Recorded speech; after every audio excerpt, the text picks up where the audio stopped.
There are three main types of oral communication model. Linear. This is where the speaker speaks and the listener listens. It supports a one-way process. Interactive. This model suggests a two-way process in which both speaker and listener are in turn providing and receiving feedback in verbal or non-verbal form. Transactional. This model sees communication as an interdependent and ongoing process, where both parties may be sending and receiving messages simultaneously.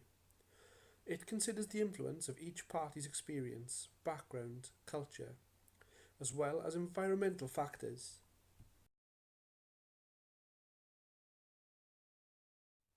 During face-to-face communication, you should use eye contact and active listening. Be aware of body language. Be aware of tone. Listen actively and respond to what is heard. Use questions to establish and confirm understanding. We must be clear and concise, but also aware of our body language, which can convey a strong message.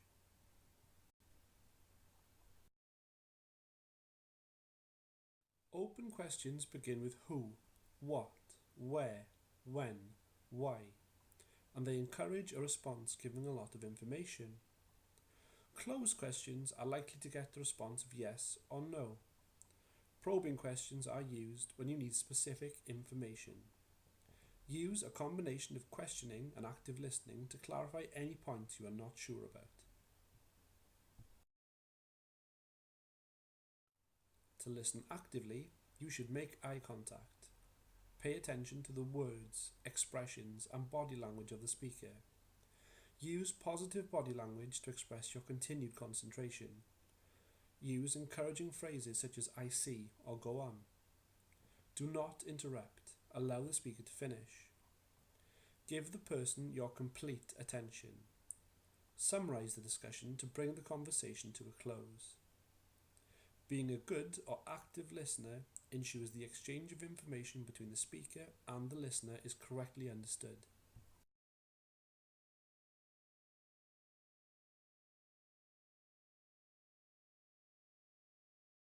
You can use the following methods to confirm your understanding. Paraphrasing.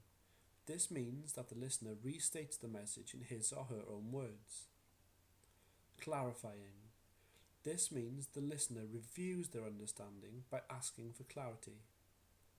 Probing. In order that the listener may obtain more information by asking open and closed questions.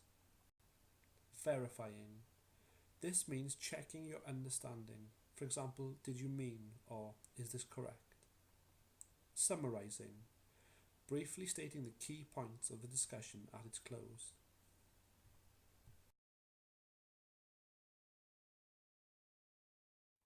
In order to improve your oral communication skills, think about how you look and sound. Think about your body language and the words you choose and the way that you say them. You must always be clear and polite. Try to adapt your language for the audience. Be concise with your words and avoid using long words for the sake of it. Using plain English is more likely to result in understanding. Telephone conversations and communications will convey words and tone, but without the aid of facial expression and body language. You must ensure the customers are kept informed. You should speak clearly and slowly. Prepare for the call you are going to make. Be polite and friendly, and also smile even though you're on the phone. Messages left on an answer phone need to be clear.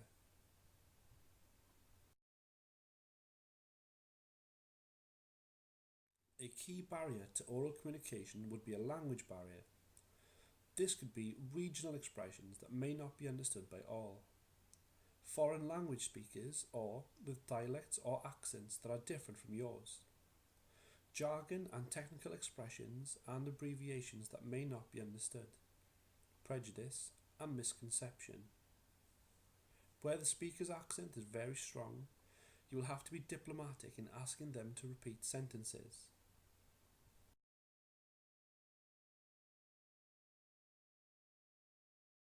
Tone is about how we deliver our message. It conveys the attitude and feelings of the speaker, for example, confidence, fear, boredom, or sarcasm. It is affected by the words we stress or emphasize, and the inflection in our voice.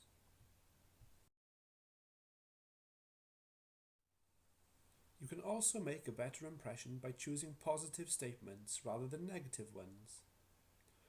The meaning may essentially be the same, but the impression will be better. Politicians do this all the time, and it is sometimes known as spin. Consider the following. Which would you prefer to hear? The first example. If you do not return your form before the 1st of August, you will be too late to attend the conference. A positive expression on this would be, please return your form by the 31st of July so that we can register your name in time for the conference. Example number 2. I regret to inform you that we cannot make delivery until next Friday. An alternative to this would be, you will be pleased to know that we will be able to deliver before next Saturday.